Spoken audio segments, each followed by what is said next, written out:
जब पड़ा वक्त गुलिस्तां को तो लहू हमने दिया, जब बहार आई तो कहते हैं तेरा काम नहीं। हेलो, मैं हूं आपका दोस्त मोहम्मद अनवर हुसैन।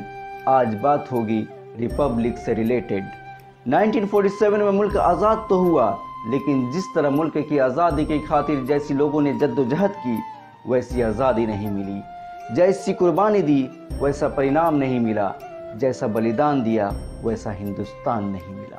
इसी सोच और फिक्र में 299 लोगों की एक सभा ने 2 साल 11 महीने 18 दिनों की मेहनत और मुशक्कत से 251 पन्नों पर डॉक्टर राजेंद्र प्रसाद की सदारत में, जिसमें डॉक्टर भीमराव अंबेडकर भी शामिल हैं, इन लोगों ने जमहूरियत, इंसाफ और मुल्क के सभी लोगों के लिए यकसा आइन 26 नवंबर 1949 ईस्वी को मुकम्मल कर लिया, जिसे संविधान कहते हैं। लेकिन इस संविधान को 2 महीने बाद लागू किया गया।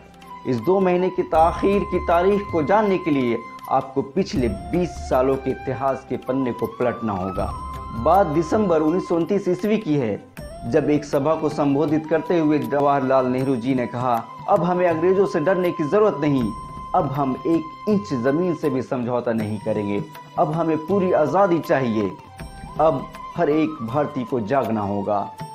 अगले साल यानी 2930 ईस्वी के जनवरी का आखिरी संडे 26 जनवरी को हम लोग अपना तिरंगा लहरा देंगे, चाहे अंग्रेज़ हमें आज़ादी दे या ना दे। यही वजह है कि 1930 ईस्वी से ही हम स्वाधीनता दिवस मनाते आ रहे हैं, जिसे मिनी इंडिपेंडेंस डे भी कहा जाता है। 1947 को मुल्क आज़ाद हो जाने के बावजूद भी लोग इस दिन को मनाते रहे। अब जिस दिन को पिछले 20 सालों से लोग मनाते आ रहे हैं, उसे आप अचानक एक दिन में ख़त्म नहीं कर सकते।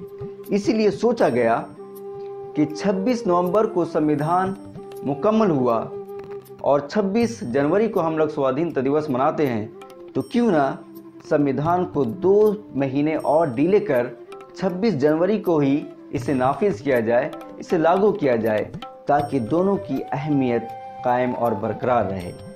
इस तरह 26 जनवरी 1950 ईस्वी को हिंदुस्तान का संविधान लागू हुआ, नाफिज हुआ। इसीलिए 26 जनवरी हिंदुस्तान की तारीख में नहायत ही अहमियत का हामिल है। इसी संविधान ने एक नया हिंदुस्तान को जन्म दिया। इसी संविधान ने छोटी और पिछड़ी जाति को हक और सम्मान दिलाया। 26 जनवरी को इंग्लिश में रिपब्लिक डे, हिंदी में गणतंत्र दिवस और उर्दू में यौम जमहूरिया के नाम से जाना जाता है। हर मज़हब का त्यौहार होता है और हमारा ये कौमी त्यौहार है।